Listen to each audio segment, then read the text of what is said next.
daba mucho gusto y bueno, que este curso siga teniendo tanto interés y tanta asistencia. Aquí tenemos a los diputados y diputadas que aprovecharemos antes de comenzar la sesión para subirnos nuestros sueldos, ¿eh? O los votos vuestros y vuestros. Bueno, pues como digo, bienvenidos a esta nueva sesión del curso de la Fundación Gaspar Torrente, a la que siempre agradezco que nos haga partícipes del conocimiento y de la curiosidad por la historia y la cultura de Aragón, que nos hace falta precisamente para estar orgullosas y orgullosos de nuestra historia, de nuestra identidad y de nuestra cultura. Y bueno, pues hoy estoy también aquí agradeciendo a Vicente, que es el presidente, quien hará pues la presentación de el nuevo interviniente, el profesor Esteban Sarasa, con el que también de vez en cuando presentamos los biocuentos que publicará Los Caballeros de Exea sobre los reyes de Aragón. Así que, bueno, pues es un placer, Esteban, que estés aquí de nuevo y te agradezco de nuevo también que pues, compartas tus saberes y tu experiencia en en la enseñanza. Bueno, disfrutad mucho de la sesión. Gracias.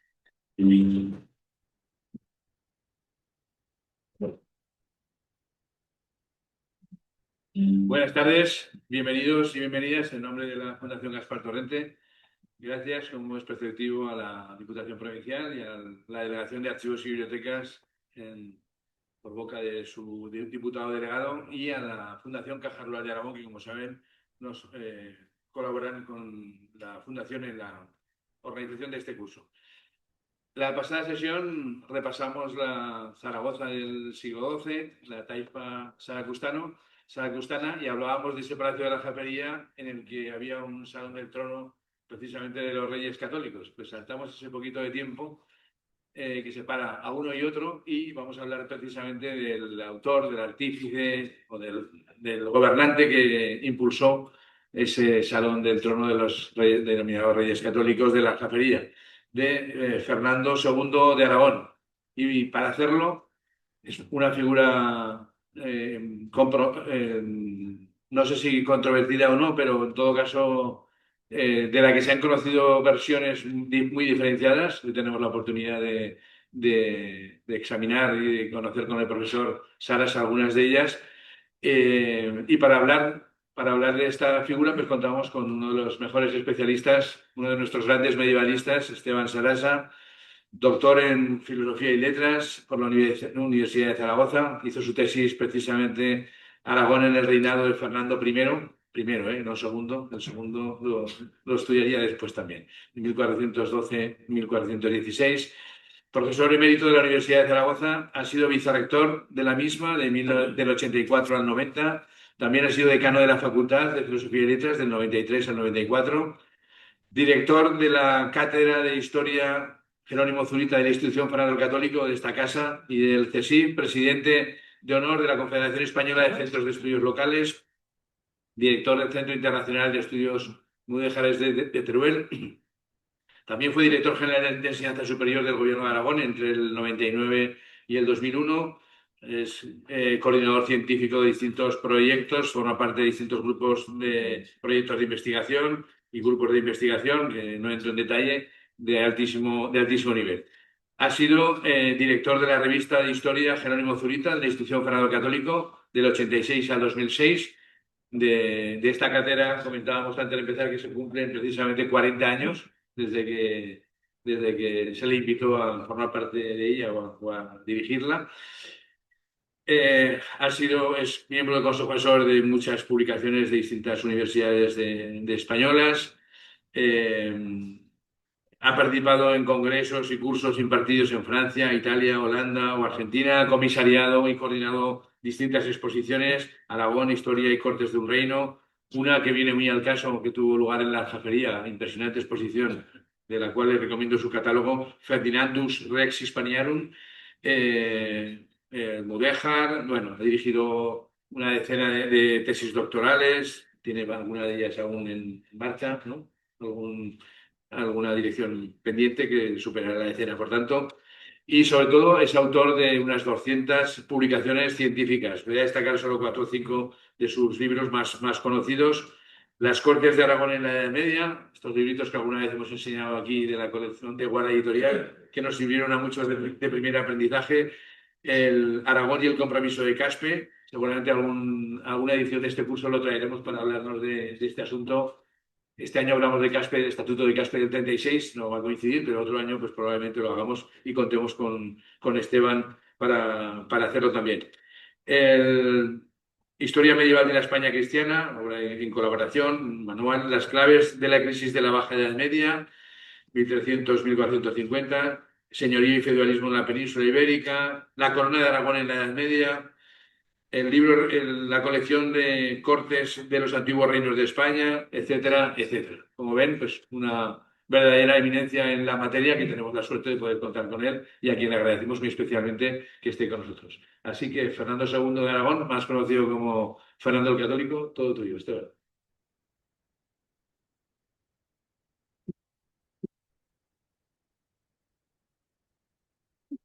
Muchas gracias, querido amigo. Después de escuchar tu presentación, estoy deseando escucharme. Bien, sí. En fin, es una broma. Buenas tardes, señoras y señores, señor diputado, responsable de archivos y bibliotecas, miembros de la Fundación Gaspar Torrente y de Rolde. Yo pertenezco también a Rolde desde hace muchos años, ¿verdad? Precisamente se cumplen unos cuantos. Y confieso que siempre me ha agradado poder hablar en este salón porque me trae muchos recuerdos, me trae muchos recuerdos. Y ha dicho Vicente que hace 40 años que formó parte de la Institución Federal Católico dirigiendo la cátedra de historia que tiene este nombre, ¿no? Cátedra de Historia Fernando el Católico de la institución de este mismo nombre, después de que pensó en mí don Ildefonso Manuel Gil, que fue director de la institución hace ya muchos años, luego vinieron otros, y hasta ahora, que cada vez que ha habido algún director, no directora todavía, por cierto, de la Institución Federal Católico, he puesto mi responsabilidad a su disposición y me han dicho siempre, tú sigue y ya veremos, llevo aquí 40 años. Por lo tanto, esta sala me resulta familiar, pero es más, hace 50 años, voy a cumplir 80 en el mes de noviembre, de edad, hace 50 años di mi primera conferencia de toda mi vida profesional, recién defendida la tesina de licenciatura precisamente sobre Fernando I, el elegido en Caspe, en un pequeño saloncito que había donde está la sala de columnas que ustedes han atravesado para acceder hasta este salón noble. Y a partir de ese momento, pues ya este salón con las escenas de Alfonso V el Magnánimo, ¿verdad? De un pintor manchego muy interesante, por cierto, pues me resulta ya bastante familiar. Pues bien, me encargaron en este ciclo, en este tercer curso de Historia, Cultura e Identidad de Aragón, que hablara sobre el rey Fernando el Católico. Miren ustedes, en el año 2004, por lo tanto, pues hace 22 años, con motivo del centenario, el quinto centenario de la muerte de la reina Isabel la Católica, que ocurrió en el año 1504, en la Catedral de Toledo, la Catedral Primada, espléndido escenario para cualquier muestra de historia, hubo una exposición sobre la reina Isabel de Castilla, sobre Isabel la Católica. Las diversas naves, capillas y claustro de la Catedral de Toledo se llenó de objetos relacionados con la reina Isabel. Espléndida la exposición, Pero yo fui a visitarla ex profeso, por interés profesional, pero también por curiosidad, porque descubrí lo que ya me temía, que en tan magnífica exposición, don Fernando el Católico solo figuraba en un panel, ¿verdad?, del que se hablaban de unos cuantos datos personales de su vida. Bien, esto viene a cuento de que a veces la visión que se tiene de Fernando el Católico fuera de nuestro territorio de Aragón, e incluso los medios profesionales de la historiografía académica de Castilla, de Cataluña, de Valencia, pues al rey Fernando II no se le ha dado, en mi opinión, la importancia que debía dársele. Transcurrió el año 2004 y en el año 2006, con motivo del cumplimiento de la segunda boda del rey católico, ya he dicho que había muerto la reina Isabel en 2004, pues en el 2006, con motivo de cumplirse también el quinto centenario del segundo matrimonio del rey católico con doña Germana de Foix o de Foix, como quieran, la Diputación Provincial de Zaragoza, esta casa, a cargo entonces del querido y siempre llorado Javier Lambán, y la presidencia de las Cortes, a la sazón en manos de Francisco Pina, me encargaron como comisario, junto con Ricardo Centellas, eso sí, debo nombrarlo, una exposición sobre Fernando II el Católico, de la cual quedó un magnífico, lo ha mencionado Vicente, además, catálogo libro, que recogía pues, una serie de trabajos de muchos profesionales, historiadores nacionales, europeos, sobre muchos aspectos. Pero eso sí, le dimos los comisarios la importancia que tenía Isabel la Católica, a pesar de ser castellana y sin tener el rencor de que se habían olvidado de nuestro Fernando en la corte, en la exposición toledana. Pero claro, esto no nos debe extrañar. Estos días, en El País, venía un extenso artículo sobre la publicación de un libro de una directora de investigación del Consejo Superior de Investigación Científica, a la que conozco personalmente, sobre Doña Urraca, la reina de Castilla, que estuvo casada un tiempo, porque fue un fracaso el matrimonio, con nuestro Alfonso I, el batallador. Y claro, resulta que se han leído ese texto del País, o si han adquirido el libro que esta autora ha publicado, verán que a nuestro Alfonso I lo ponen, vamos, me callo, ¿verdad? De cómo lo ponen, se lo imaginan. Yo siempre he pensado que con la historiografía nacional hay un problema, y es el siguiente. Los historiadores castellanos, aun los más acreditados, saben muy poco de la historia de la Corona de Aragón. Pero es que los historiadores catalanes también saben muy poco de la historia de Castilla. Y como mi ámbito de estudio en la Edad Media, pues lógicamente ahí es donde precisamente yo creo que se destaca más este conocimiento limitado de los que están a nuestra derecha y los que están a nuestra izquierda.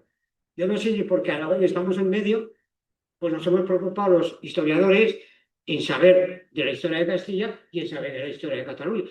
La de Cataluña con mayor razón, porque compartimos con el Principado buena parte de nuestra historia. Y la mejor época para los catalanes, y no lo digo de manera baladí, para ellos fue la época de la expansión por el Mediterráneo, cuando Cataluña y los catalanes eran conocidos en todo el ecúmene de entonces.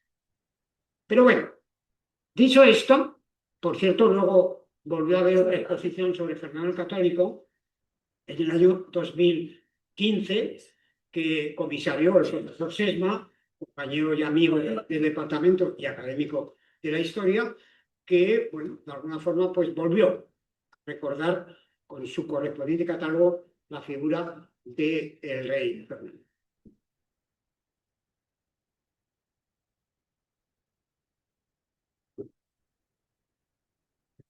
Imagen de Fernando II, dijéramos que auténtica.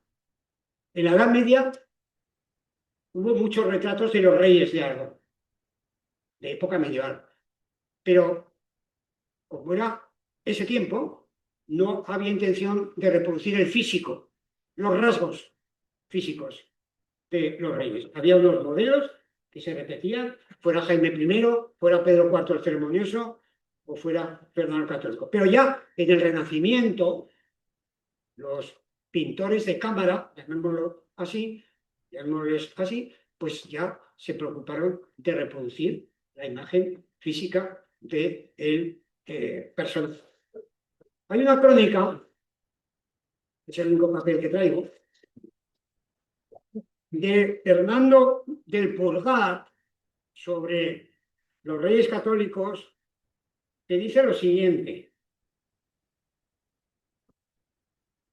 Don Fernando de Aragón era hombre de mediana estatura, como yo, más o menos. Bien proporcionado en sus miembros, no como yo, evidentemente. En las facciones de su rostro, bien compuesto, ustedes lo opinarán. Los ojos rientes, los cabellos prietos y llanos, el hombre bien complexionado. Tenía la fabla, el habla igual, ni presurosa ni muy espaciosa. Era de buen entendimiento y muy templado en su comer y beber. De eso sí que lo sé. Y en los movimientos de su persona, porque ni la ira ni el placer hacían en él alteración. Y prosigue. Cabalgaba muy bien a caballo en silla, de la guisa y de la jineta. Ajustaba, sueltamente y con gran destreza, que ninguno en todos sus reinos lo hacía mejor. Era gran cazador de aves, sobre todo de los francolines, del nombre del río Francolí, en la provincia de Tarragona. Era gran cazador de aves y hombre de buen esfuerzo y gran trabajador en las berres. De su natural condición, era inclinado a hacer justicia y también era piadoso y compadecíase de los miserables que veían alguna angustia. Y ahí tenía una gracia singular, que cualquiera que con él hablara, luego ya le amaba de inmediato y le deseaba servir, porque tenía la comunicación amigable. Era, además, remitido a consejo, se dejaba aconsejar, en especial de la reina, su mujer, porque conocía su gran suficiencia. Esto es un elogio a Isabel, no a Germana de Foix. Desde su niñez fue criado en guerras, claro, lo mandó su padre ya que se fogara militarmente para rechazar la posible invasión catalana, donde pasó muchos trabajos y peligro de su persona. Y porque todas sus rentas gastaban las cosas de la guerra y estaban en continuas necesidades, no podemos decir que fuera franco. Ya termino, no se preocupen. Era hombre de verdad, como quiera que las necesidades grandes que le pusieron las guerras le hicieron a veces incluso variar. Le placía jugar todos los juegos de pelota, y de ajedrez y de tablas. Y en esto gastaba algún tiempo más de lo que debía. Se ve que le gustaba el juego. Y el colofón. Y como quiera que amaba mucho a la reina, su mujer dábase sin embargo a otras mujeres. Bien, era hombre muy tratable con todos, especialmente con sus servidores. Pero amaba tanto a la reina Isabel, su mujer, a pesar de las habilidades propias de los monarcas de la época, de todos, ¿no? Los anteriores y los posteriores, sin embargo, quiso enterrarse en Granada junto con su querida esposa, la reina Isabel, que allí está enterrado. no en el panteón oficial de los reyes de la Corona de Aragón, que es el monasterio de Poblet, sino excepcionalmente en Granada.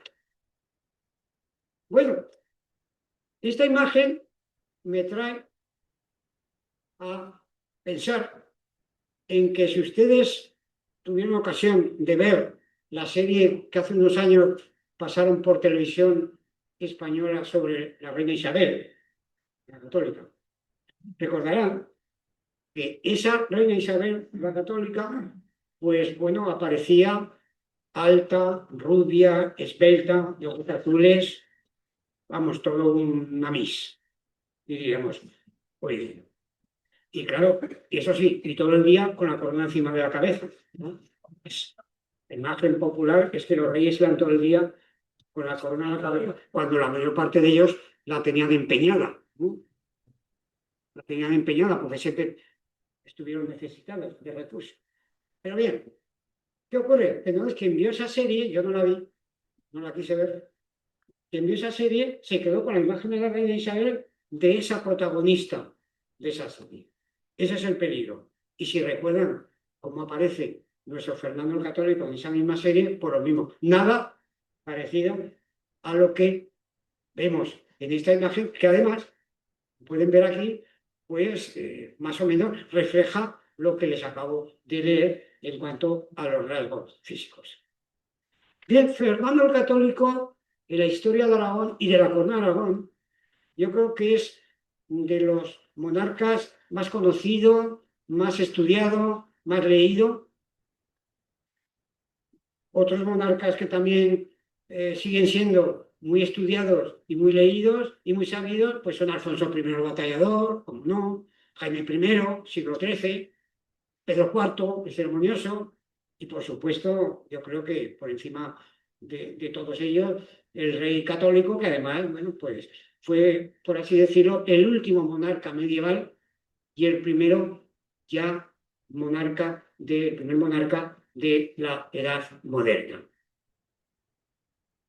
Claro, a veces me han preguntado, oiga, ¿y visitó muchas veces el rey católico el reino de Aragón? Bueno, pues lo visitó con su corte reducida, con su escribanía, con sus notarios, con los miembros de su casa los próximos, cuando tuvo necesidad. No fue muy frecuente la visita del rey católico por las tierras de Aragón. Piensen que tuvo que afrontar una serie de problemas, tanto dentro del reino como en el conjunto de la corona, como en el exterior mediterráneo que pertenecía también a la corona, es decir, anduvo de un lado para otro, de un sitio para otro, pero bueno, lógicamente, y esto ya empieza a responder al título de mi conferencia o de mi lección, como quieran, sí que estuvo presente cuando tuvo que estar. Quiero decir, en aquellos momentos más solemnes en los que, bueno, se fue refrendando su personalidad. Para empezar, en 1461 estuvo presente en las cortes celebradas por su padre Juan II en Calatayud, en donde se le nombró ya como primogénito, para que no cupiera ninguna duda. Por lo tanto, Calatayud fue la primera población del Reino de Aragón que vio al rey católico en un acto solemne, de gran solemnidad. Por eso les he puesto aquí una primera vista de Calatayud, de la ciudad bilitana. El otro día leí una historia de Roma, de Indro Montanelli, historiador y periodista italiano, que decía respecto de Calatayud, la antigua Bilbis, hoy Bilbao. Claro, en vasco Bilbao y Bilbo, Montanelli no tiene por qué saber, aunque lo debería deducir, que Bilbis es el nombre romano de lo que fue el precedente de la villa de Calatayud, primero villa, luego ciudad, que la fundaron los musulmanes, una población inicialmente musulmana, al margen de los orígenes de época romana. Bueno, pues esta fue la primera ocasión solemne, con aparato suficiente, que llevó al rey católico a visitar tierras aragonesas. Poco después, una vez ya proclamado pues primogénito y sucesor del rey Juan II, en el interior de la Catedral del Salvador, de la SEO, vocalmente llamada así, fue proclamado como heredero en el año 1464. Lógicamente, volvió a estar hospedado en la aljafería, por cierto, palacio al que le dedicó pues muy buenos ratos y recursos para mejorarlo en su arquitectura, en su espacialidad, pero también en su decoración. Ahí está el Salón del Trono, bellísima muestra de un poder realmente importante. Y claro, la SEO, desde antes, era el lugar en donde se celebraban los actos políticos de más importancia, las coronaciones. Los reyes de la corona de Aragón, que se coronaron, que no lo fueron todos, unos con más solemnidad, otros con menos, lo hicieron siempre en Zaragoza, porque era la capital del reino originario de la corona, y lo hicieron siempre en la Catedral del Salvador, de la SEO, porque era, lógicamente, la diócesis más importante hasta 1318, en que Jaime II, no primero, sino Jaime II, no siglo XIII, sino siglo XIV, en 1318, pidió al Papa que se elevara la categoría del obispado de Zaragoza a la categoría, a la dignidad, mejor dicho, eclesiástica de arzobispado. Ya saben, posteriormente, en la historia de esta ciudad, solo hubo un cardenal, que fue asesinado, y a partir de ese momento, ya a comienzos del siglo XX, ya no ha habido ningún cardenal en esta ciudad. Pues bueno, en la SEO se celebraron los actos de la consagración, la proclamación como heredero en 1464 del rey Fernando II. Y otro hito importante en la historia del rey católico, aunque transcurrido fuera de Aragón, fue la boda con Isabel, que tuvo lugar en 1469. Fíjense, esta fecha es importante, 1469, qué casualidad. Los historiadores suelen jugar con las fechas porque nos dicen mucho más de lo que una cifra fría y seca no nos dice. 1469, 100 años antes, en 1369, 1369, el otro día en una de mis clases hablaba de este juego, y veo aquí alguna alumna y alguna alumna de los que tengo ahora en este momento, en la Universidad de la Experiencia, pues 1389 es el año en el que en Castilla se produce un acontecimiento fundamental que a la larga repercutirá en la historia de Aragón. Y es que el rey legítimo de Castilla, Pedro I, el que luego se enfrentará con Pedro IV en la guerra de los dos Pedros, mediados del siglo XIV, es asesinado por su hermanastro Enrique, que pertenece a una familia, dijéramos, bastarda, de los reyes de Castilla. Será Enrique II. Ahí nace el gobierno en Castilla de la familia de la dinastía de los Trastámara, que se impondrá en Aragón en 1412, cuando Fernando de Trastámara se ha elegido en Caspe como Fernando I. De manera que si los Trastámara en Castilla se introducen con el magnicidio que acabo de comentar, ¿verdad? En 1369, 100 años después, se casan dos Trastámaras, eran primos, Isabel de Castilla y Fernando de Aragón, unificando o iniciando la unificación dinástica de lo que sería posteriormente, pues ya la corona de Aragón en manos de los Austrias. Esta es la Plaza Mayor de Valladolid. Y en 1475, por segunda vez también fuera de Aragón, se produce otro hecho importante en el Alcázar de Segovia, pueden ver en la imagen, que es el juramento como rey de Castilla, en 1475. 1475. Son hitos importantes en la historia el rey Fernando el Católico. Y debo decir que a todos estos actos solemnes, como el juramento, como el matrimonio, como ahora el juramento como rey de Castilla, pues acudieron siempre acudió siempre una representación de los estados de la corona de Aragón, de aragoneses, de Cataluña, de Valencia, de Mallorca, incluso en algún caso, excepcionalmente, italianos.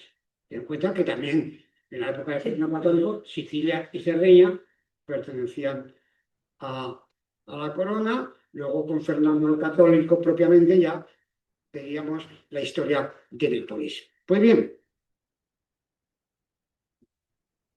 y en 1481 vuelve a convocar cortes el rey Fernando el Católico, en este caso en la iglesia de San Pedro de los Francos, la iglesia de San Pedro de los Francos.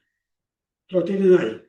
De todas formas, Calatayud parece que es una población a la que el propio rey Fernando, por otros testimonios que no me voy a entretener en ellos por no exagerar la explicación, parece que le tuvo especial estima porque luego la visitó de manera mucho más discreta, sin necesidad de que hubiera ningún acto solemne, pero en fin, unas cortes siempre eran un acontecimiento importante, porque reunían a lo más granado, ¿verdad?, de los 4 estados de las cortes aragonesas, que excepcionalmente, solo en Aragón, las cortes tenían 4 estamentos, 4 brazos, no 3, como era lo habitual, como ocurrió en Navarra o como ocurrió en la Corona de Castilla. En Aragón había 4 estamentos en las cortes.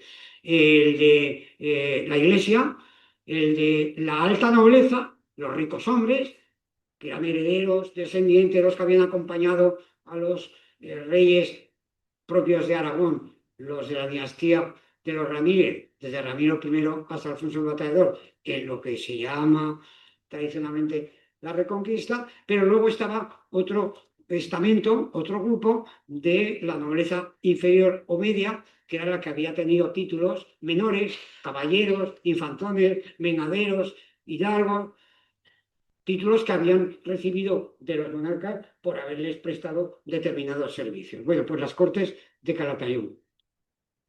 Y posteriormente hubo en Zaragoza unas Cortes en 1481, tiene ahí la imagen del Pilar y del Ebro, con una entrada solemne en la ciudad. Fue verdaderamente un desfile para que los zaragozanos vieran en directo a los monarcas, y fue un momento importante para la ciudad. Yo alguna vez he pensado, y abro un paréntesis, y negaré que he dicho lo que voy a decir a continuación, que el Pilar sería más bonito sin las 4 torres de los extremos, porque destacarían las cúpulas. Ahí se ve mejor. Si ustedes se colocan en la fuente de la Hispanidad y echan la mirada hacia el aseo, primero están las casas de la iglesia, luego el Pilar. Imagínenselo sin torres de las 4 esquinas.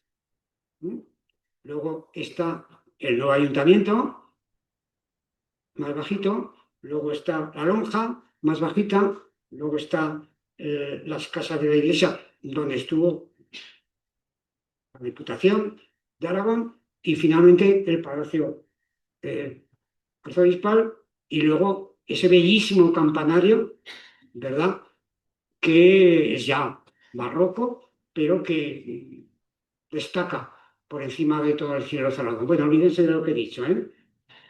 Sigamos. Es una pequeña furrería que a veces pues, se me escapa. Bien, pues ahí tienen entrada de la familia, continuando las cortes y designando a Isabel corregente. En 1481, continuando las cortes, se nombró a Isabel corregente y gobernadora de los reinos de Aragón, de la corona de Aragón, por si el rey fallecía en algún momento, lógicamente alguien tenía que hacerse cargo de ello. Hubo otras cortes, por ejemplo la de Tarazona, en la catedral actual, la Mudéjar, fundamentalmente, llamada de Santa María de la Huerta, Cortes Generales en 1484.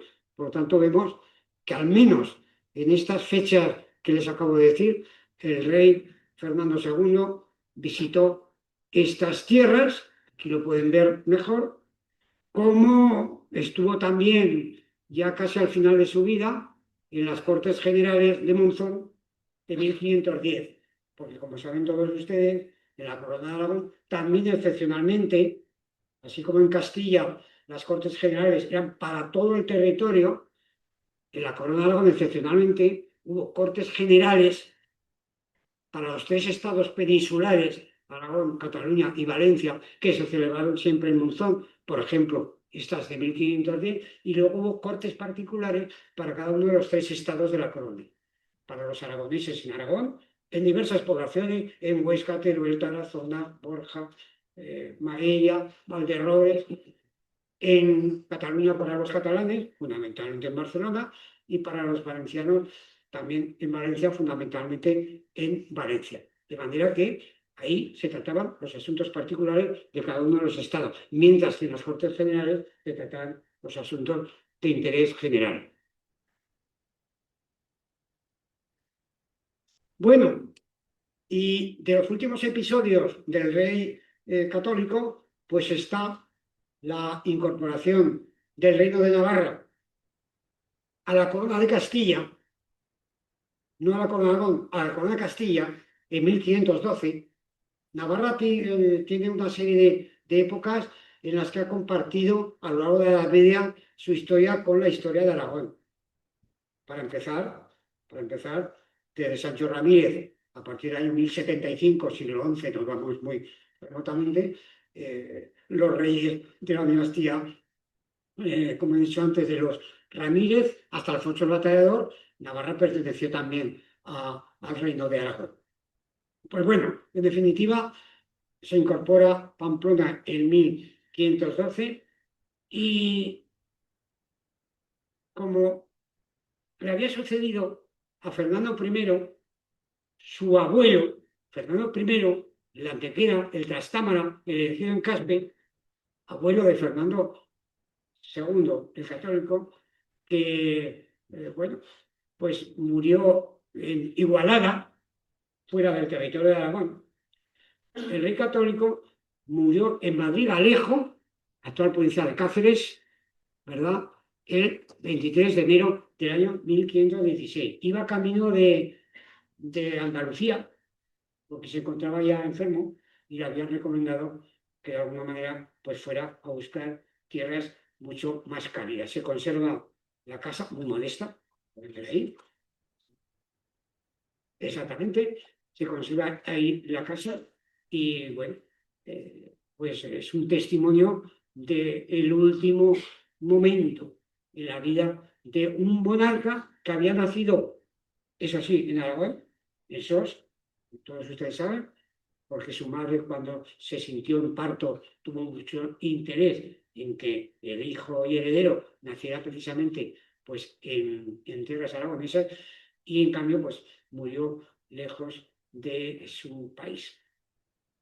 Bien, dicho todo esto, con los hitos más importantes en la historia, digamos, institucional del rey católico, hay que pensar que el rey Fernando II de Aragón tuvo sus cronistas, como Hernando del Pulgar, que como todos los cronistas pues son textos que alaban, claro, panegíricos, las crónicas son panegiristas, aunque a veces deslizan pequeños comentarios de cierta crítica, como este que les he leído al principio, pero que además de a su esposa legítima, pues tenía algunos devaneos, como en la crónica de Jaime I, por ejemplo, Jaime I, también después de alabar a su padre, Pedro II el Católico, que muere en Muret, la batalla en Muret, defendiendo a sus vasallos albigenses, aun siendo él católico, pues le reprocha precisamente Jaime I, el hijo, después de decirle que buen padre, que buen guerrero, que buen militar, reprocha que la noche víspera de la batalla de Muret no estuvo preparándose para la guerra, sino en otros devaneos.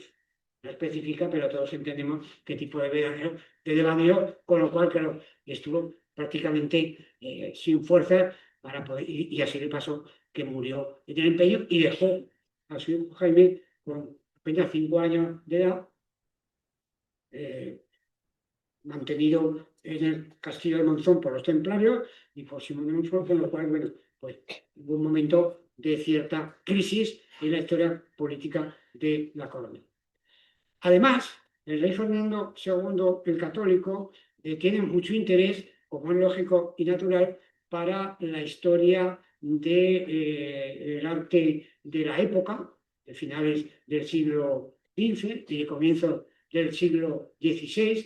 Podemos incluirlo entre los grandes mecenas del arte en Aragón, siguiendo lo que habían hecho al respecto otros predecesores, como Pedro IV el Ceremonioso, que tuvo un largo reinado, Pedro IV, de 1336 a 1387, tuvo que tener la guerra de la Unión, luego el levantamiento de los corsos, perdón, de los sargos de Cerdeña, territorio que había incorporado la corona Jaime II en 1324, tuvo que llevar la guerra contra Castilla, contra Pedro I, pero por ejemplo se preocupó mucho del mantenimiento de la aljafería.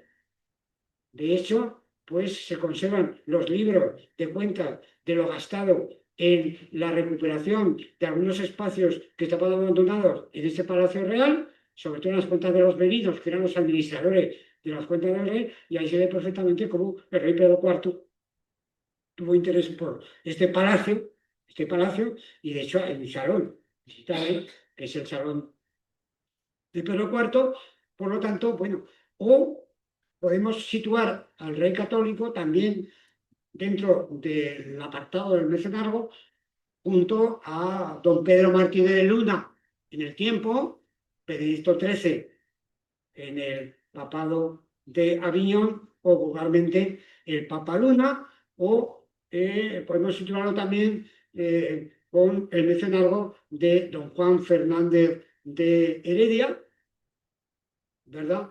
El gran maestre de la Orden de San Juan de Jerusalén, que también vivió muchos años, al final fue coetáneo del propio Papa Luna, los dos fueron octogenarios, precisamente, tanto el Papa Luna como Fernández de Heredia, y que fueron grandes mecenas a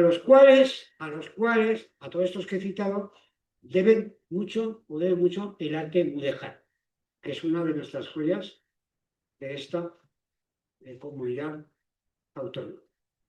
Pues bien, por mi parte, esto es todo lo que hoy quería decirles y explicarles. Muchas gracias por su atención.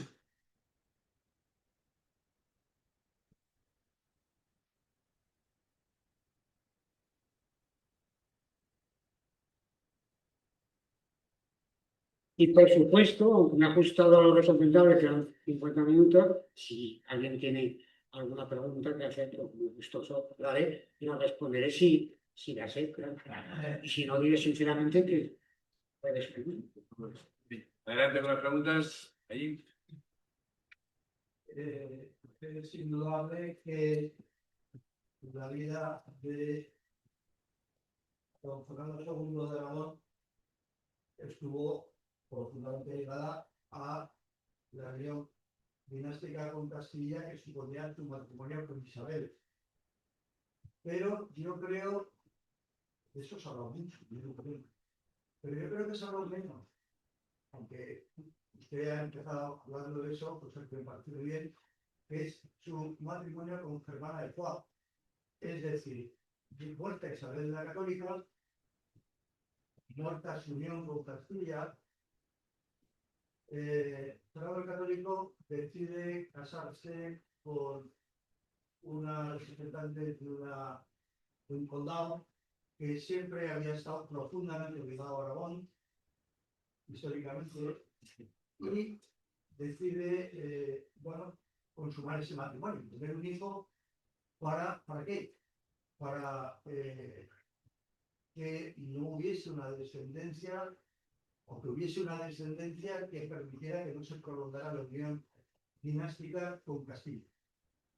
Fernando Católico se ha hablado mucho de que era una persona profundamente inteligente, seguramente más que su mujer, seguramente mucho más preparada que su mujer, más preparada, que seguramente tuvo parte y arte en todas las decisiones fundamentales que se tomaron en la historia de ese matrimonio, mucho más que Isabel, y quizás el acto más inteligente que tuvo fue el de unirse con Germana y romper la unión dinástica que se había hecho con Castilla. Esto es al menos la interpretación que se ha venido haciendo históricamente de la decisión de este señor, que hay que suponer que, puesto que era muy inteligente, habría pensado muy bien por qué rompía o por qué quería romper esa unión dinástica con Castilla, que también nos habría venido. Esto es una interpretación. Yo, la pregunta que le quiero hacer después de esta intervención, yo creo que sí, la debemos en Aragón. ¿Qué veía él en Castilla? Si es que realmente esta fue la razón. ¿Qué veía él de la unión de Castilla con Aragón? O mejor, de la unión en la misma dinastía de Aragón con Castilla, como para decir, por favor, que no siga esto? Bien, su interpretación es muy ajustada a la realidad que yo conozco y la pregunta es muy oportuna. Está claro que en la época medieval, y no solo en la época medieval, los matrimonios entre los príncipes eran matrimonios de Estado, lógicamente, más que de creencia, ¿verdad?, recíproca. Entonces, claro, el segundo matrimonio con Germana de Foix tuvo una virtud importante, que fue el congraciarse el rey católico con Francia por la disputa de Nápoles. Nápoles. No he dicho porque, claro, como digo, no se puede explicar todo en 50 minutos, pero como ustedes saben, del matrimonio de Isabel y de Fernando hubo un varón, los demás fueron mujeres, y ese varón, que era el supuesto heredero, murió prematuramente, y por lo tanto a las mujeres, a las hijas de este matrimonio, se las fue casando, uniéndolas con diversos príncipes de la Europa de la época. Pues bien, entonces el matrimonio con Germana de Foix significa un fortalecimiento del peso de Aragón sobre Castilla, pero sobre todo un afianzamiento de la amistad con Francia, que era una potencia importante y que había sido pues, uno de los grandes rivales de la expansión mediterránea, incluso de la corona de Aragón. Fue un matrimonio de conveniencia, pero muy conveniente, baja la expresión. Y además, pues desgraciadamente, a pesar de los intentos que hubo al respecto, tampoco de este segundo matrimonio hubo descendencia, con lo cual, pues luego opinó la otra historia ya del inicio de la época de los Austrias. Pero bueno, los dos matrimonios, tanto el primero como el segundo, obedecieron a intereses distintos y a situaciones muy diferentes. Es curioso porque ya que he empezado hablando de ese desconocimiento de la historiografía castellana, incluida la académica, la profesional, sobre la historia de Aragón y ese desplazamiento de la figura de Fernando, es algo que a veces ha llevado a escribir barbaridades, ¿no? Escribir barbaridades. Repito, incluso entre profesionales de la historia, no novelas históricas, sino profesionales. Pero bueno, la realidad es esa. La realidad es que quizá el gran drama, en mi opinión, de la vida de Fernando II fue el no tener un varón que le sucediera, un varón descendiente. Estuvo obsesionado, yo creo, pienso, hay testimonios de ello. No lo creo ni lo pienso por mí, sino que hay testimonios. Estuvo obsesionado, precisamente por dejar, ¿verdad? Un heredero varón que no pudo ser. ¿Mm? Sí, pues ese que lo tuvo y murió. Lo he dicho al principio de la exposición, lo tuvo con Isabel. Juan, hubiese sido un nuevo Juan. O sea, habría sido por Juan III, no el conde de Barcelona.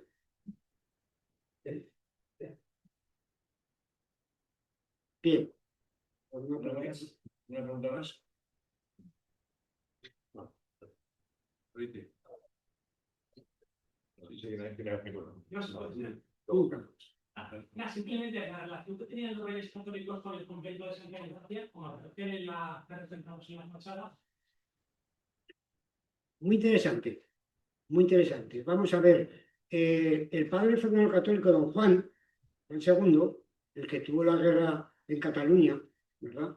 De 1462 a 1472, una guerra tremenda, fue muy devoto de la reciente orden creada de los Jerónimos, Y creo que tuvo en mente el fundar un monasterio. No tuvo tiempo y recogió la idea su hijo, don Fernando. Y efectivamente, y en la fachada que es de Santa Gracia, que es como un retablo, ¿no? Pues ahí figuran los dos en actitud orante, Isabel y Fernando. Cuentan las crónicas que en una visita que hizo Felipe II a Zaragoza, lo llevaron al monasterio, entonces era el monasterio de los Jerónimos, que fue destruido casi todo en la guerra de la independencia, en los sitios de Zaragoza. Se quedó tan asombrado de la portada que dijo, no hacía falta que me sacaran el retablo, está la puerta, porque se pensó que... Pero sí, esa fue la vinculación con la orden jerónima, que nace pues eso a finales del siglo XV. En el matrimonio de los reyes católicos, ¿cuál era la posición política de cada uno de ellos en los estados de ley? Es decir, ¿Verdad? en los estados de ley. ¿Isabel la Católica realizó algún tipo de acto de gobierno por sí sola en los estados de la Corona de Aragón o fueron compartidos? ¿Cuál era la misma actitud de Fernando? Bueno, yo creo que fueron compartidos. Hay un mito, por así decirlo, que es el de que los viajes de Colón, ¿verdad? Pues fueron sobre todo, por no decir totalmente, subvencionados por la Corona de Castilla, es decir, por la reina Isabel. Eso ya sabe usted que no es cierto porque incluso algunos de los grandes patrocinadores de este viaje pues fue aragonés, ¿no? Tesoreros, precisamente de grandes familias, incluso de conversos. No hablado de la importancia que tuvieron los conversos en la época de los conversos del judaísmo, ¿verdad? Los conversos, se cuenta que en 1492 son expulsados de España. El mismo año de la toma de Granada y el mismo año de la llegada de Colón a América. Entonces fueron comportamientos compartidos, como corregentes en los dos casos. Siempre históricamente hemos aprendido de que la unión de España, de Castilla y Aragón, fue a través de los reyes católicos. Pero realmente parece ser que lo que la unión real de España no sucedió hasta después, hasta Carlos I. ¿Por qué se atribuye a la unión de Castilla y Aragón la creación de lo que llamamos ahora España cuando o en el momento del fallecimiento de Isabel la Católica se descargaron y hasta no fue después de su muerte cuando se formó lo que empezamos a llamar España. Es decir, se atribuyó al matrimonio lo que no ocurrió hasta después de su muerte. ¿Por qué?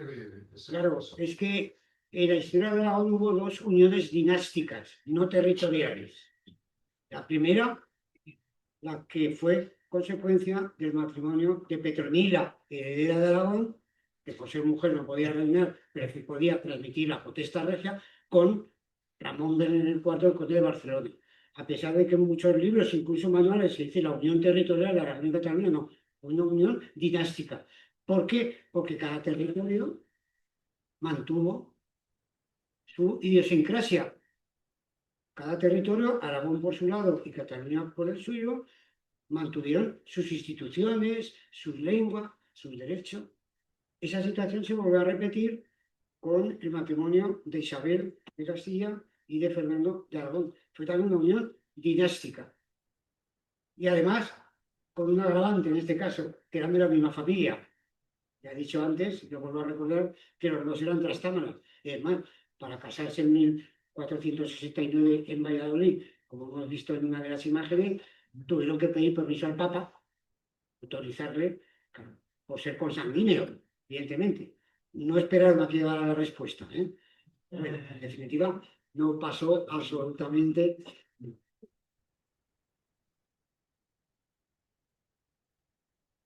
Sí, Luis. Buenas tardes. Buenas tardes. ¿Cree usted que los gobiernos de Aragón autonómicos se han preocupado poco de informar a la ciudadanía aragonesa de nuestra historia? Han estado más mirando hacia Castilla y contar su historia como sumisos a ese, perdón, la resolución, como obedientes a ese reino, porque al final quienes escriben la historia son los que ganan, y creo que Aragón, tanto por un lado como por otro, siempre lo hemos perdido. Bueno, no tanto hemos perdido. Yo creo que los catalanes en la historia de Aragón han sido los perdedores. Para empezar, el himno nacional es un himno de perdedores, el segador. Pero bueno, dejémoslo ahí en el aire. Yo creo que en general sí que ha habido en Aragón un interés y una preocupación por conocer nuestra historia, no solamente a niveles académicos, a niveles profesionales, sino también a niveles, dijéramos, del común, de hacer la muestra. Si no, ustedes no estarían aquí si no tuvieran interés por la historia de Aragón. Pero hay un hecho importante y es el siguiente. Yo a los alumnos les suelo decir que cuando ven en alguna de las cadenas de televisión, pública o privada, el mapa del tiempo, mientras el climatólogo de turno o la climatóloga le está explicando, vean, fíjense, que en lo que es la territorialidad de Aragón, la actual, la de nuestra comunidad autónoma, que es así desde Jaime I, más o menos, desde Jaime I, esa especie de rombo irregular, ahí cabe el territorio actual del Principado de Asturias, el territorio actual de la Comunidad Cantabria, el territorio actual del País Vasco, el territorio actual de La Rioja y de Navarra. Y fíjense, y aún nos sobra territorio. El problema es que somos pocos habitantes. Entonces, a nivel nacional, a nivel de país, a nivel de España, realmente, pues claro, eso se ha notado históricamente. Y se ha notado por el interés exterior, más o menos menor, que dentro de Aragón, por nuestra historia. Pero bueno, yo creo que hay muchas publicaciones, hay muchos libros, hay muchos congresos, material hay que leerlo, claro, eso sí. Me refería más a la poca preocupación, en mi opinión, ¿no?, que los gobiernos han tenido en, cuando digo, formar e informar desde la tierna infancia, desde el colegio. Cogías libros de mis hijos Ya. y Aragón no aparecía mucho por ahí. Entonces, claro, como antes decía el diputado, se ama lo que se conoce. Claro. Se defiende lo que se conoce. Si no lo conoces y no, pues no lo puedes llamar y defender. Y un hecho.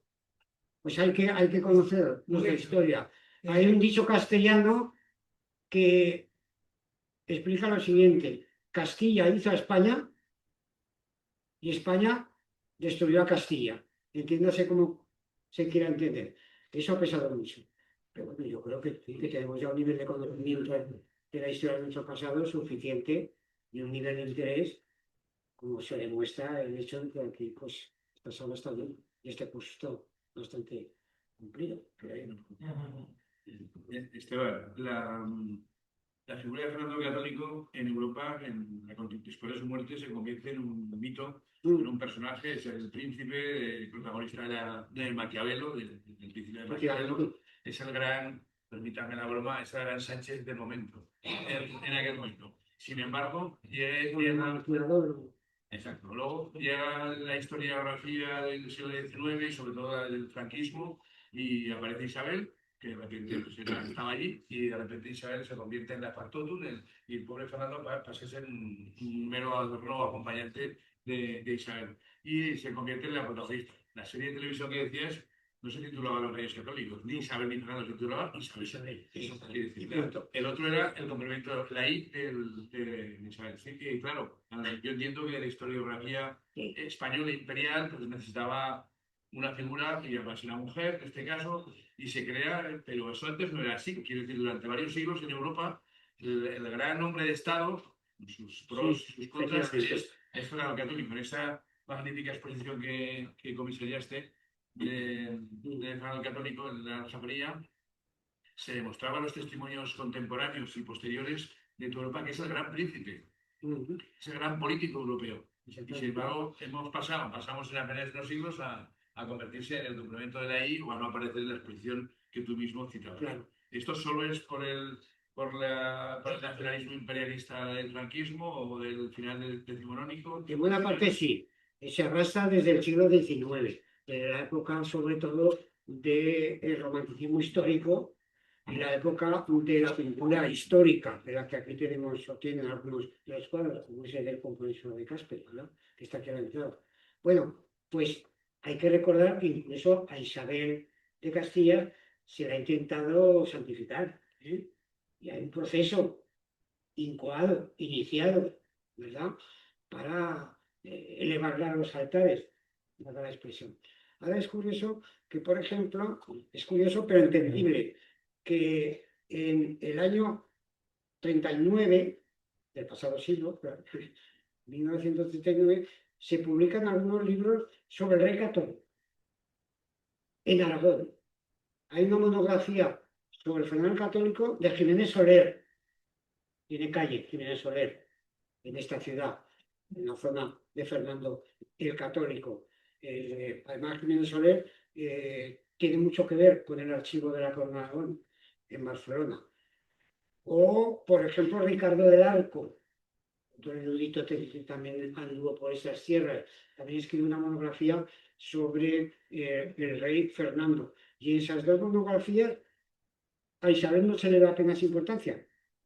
Quiere decir que en Aragón, después de la guerra civil, hubo un cierto interés por el rey católico, dentro del nacionalcatolicismo del momento, evidentemente. Pero bueno, en todo caso, sí, Castilla ha pesado mucho, quien dice Castilla, España, ha pesado mucho en la excesiva consideración de Isabel y en el tibio tratamiento del rey católico. Pero bueno, ahí está. Vamos a terminar con esto porque todavía tenemos las preguntas de los seguidores online. Rápidas. También. Sí, claro, las preguntas. Y bueno, Sí. Yo quería abundar en que realmente el proceso de identificar la historia de España y de Castilla, quizás, por quizás si me equivoco, es la creación de la Real Academia de la Historia en el siglo XIX. Realmente la Real Academia de la Historia ha estado siempre centrada hacia Castilla y es un objetivo del nacionalismo español profundo, profundo. Y eso no es que sea un tema de Franklin, eso arranca desde la creación de las dos academias, la Real Academia de la Lengua Castellana, que pasó a ser española, y de la Real Academia de Historia. Y por otro lado, quería decir una cosa, es que realmente Aragón, déjame si me equivoco, pero me corrijan los políticos que aquí Aragón tiene la competencia para poder hacer un currículum escolar en el cual debería entrar la historia y la literatura de Aragón y el lengua. Aquí hay representantes de la lengua japonesa. Y sin embargo, vuelvo a lo que estaba diciendo, este señor de aquí atrás, yo soy completamente de acuerdo. Es decir, no hay una voluntad política, porque si hubiese habido una voluntad política, los políticos aragoneses se habría llenado ese currículum escolar, se estaría dando en los colegios desde muy pequeños los niños. No se les ha querido dar la historia de Aragón. Esto me lo... Bien. Haga, por favor, la otra pregunta y así responde a las dos a la vez. De acuerdo. Yo quería preguntar, ¿qué hay de cierto en la reclusión de Juana I por su padre? A ver si eso es cierto, que fue él el que la recluyó. Bueno, respecto a la primera pregunta, yo soy historiador, no soy político, con lo cual no voy a responder, aunque he tenido en algún momento alguna responsabilidad política. Pero bueno, ya. Y esa es la respuesta que le puedo dar. Y en cuanto al tema de Juana I de Castilla, tampoco voy a entrar, porque es verdad que, bueno, yo no utilizo el sobrenombre de Juana la Loca, nunca. Entonces, ahí el cine, el romanticismo, pues ha creado una figura que seguramente es muy distorsionada sobre la persona de Juana de Castilla, que daría luego, lógicamente, la herencia a Carlos, el emperador. Sí, no, tampoco tengo mucho más que decir, la verdad. Carlos, pues, las preguntas online. Muy bien, pues bueno, del mismo modo que aquí y también en nuestros amigos y amigas que han seguido la charla online, pues han suscitado muchos comentarios, cuestiones, algunas de ellas, pues bueno, un poquito ya han venido siendo contestadas, pero bueno, voy a diseccionar los apuntes que tengo. Por una parte, bueno, Alberto comentaba, se preguntaba si la labor de Fernando en realidad no fue un intento continuo de controlar las instituciones del reino en favor del autoritarismo. Y en ese sentido, no sabe hasta qué punto puede pensar el ponente que en el fondo Fernando sirvió a los intereses de Castilla al pedir ese autoritarismo, al intentar imponer esa autoridad del rey frente al reino. Claro, Fernando el Católico, al fin y al cabo, era de origen castellano, ¿no? Pertenecía a una familia, la de los Trastámara, impuesta en el poder, como he dicho antes, por el magnicidio de 1369, y que tenía su solar natural en Medina del Campo. Y de alguna manera, pues a partir de Fernando I, elegido en Caspe, vuelvo a recordar, y sus hijos, Alfonso V el Magnánimo, que está representado aquí en la entrada de Nápoles, y en estas pinturas murales, Juan II y él mismo tenían, lógicamente, su apego castellano.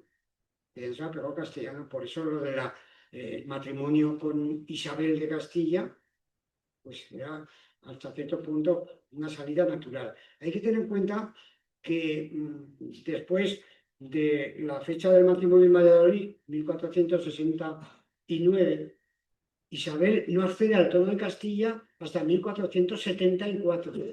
Hasta 1474, tras la muerte de Enrique IV. Y Fernando no accede al trono de Aragón hasta 1479.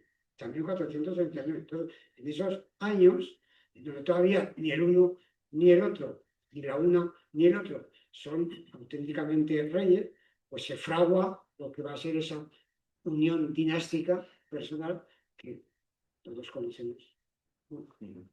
Muy bien. De hecho, con este último comentario ha contestado ya una pregunta de otra asistente que preguntaba si cuando se casa el rey Fernando con Isabel ya era como rey de Castilla, y fue unos años después.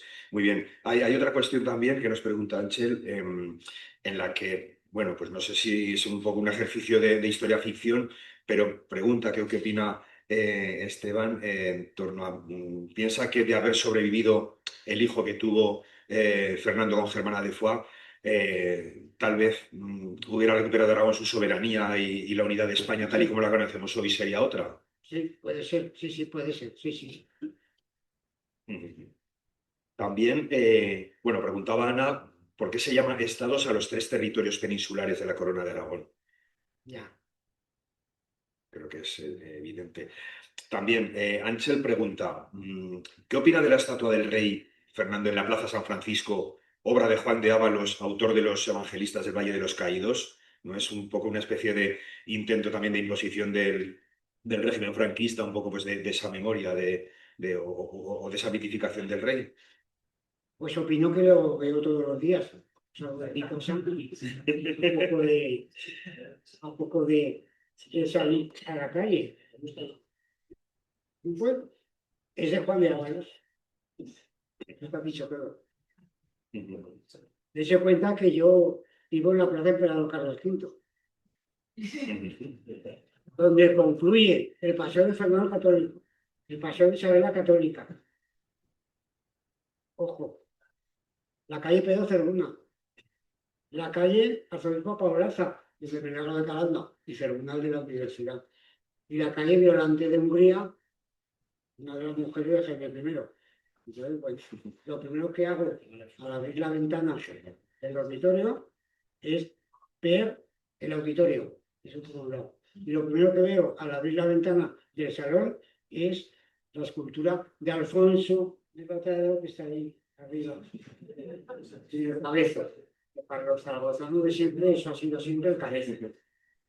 ¿O no? En todo caso, esa arteria Fernando el Católico y Isabel la Porque Católica.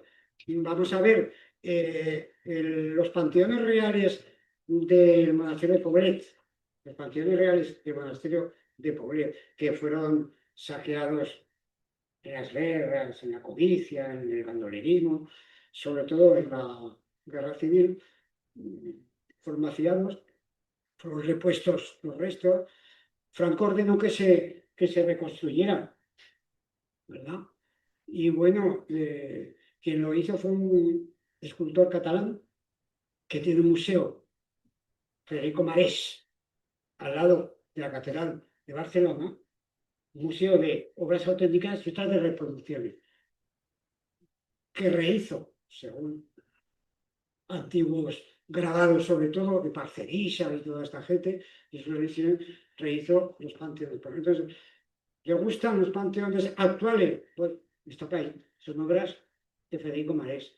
¿Le gusta Juan de Ávalos en lo que hizo en el Valle de los Caídos o en la escultura de Fernando el Católico? Pues bueno, también la escultura de Goya en la Plaza del Pilar ha sido siempre muy discutida.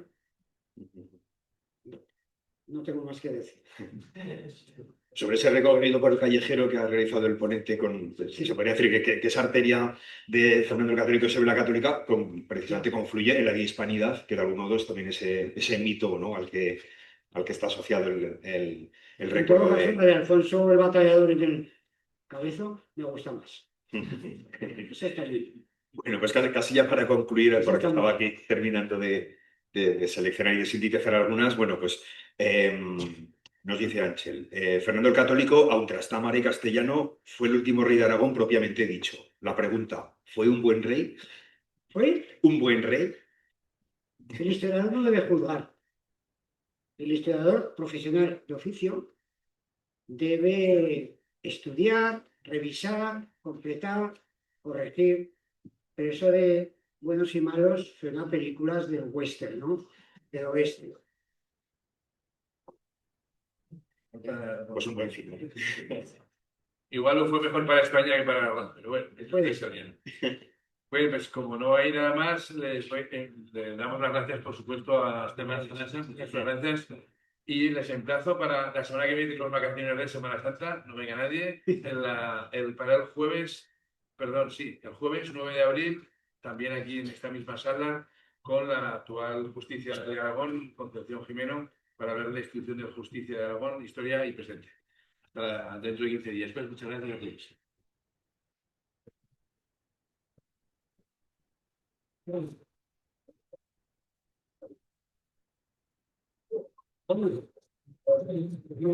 Yo no tengo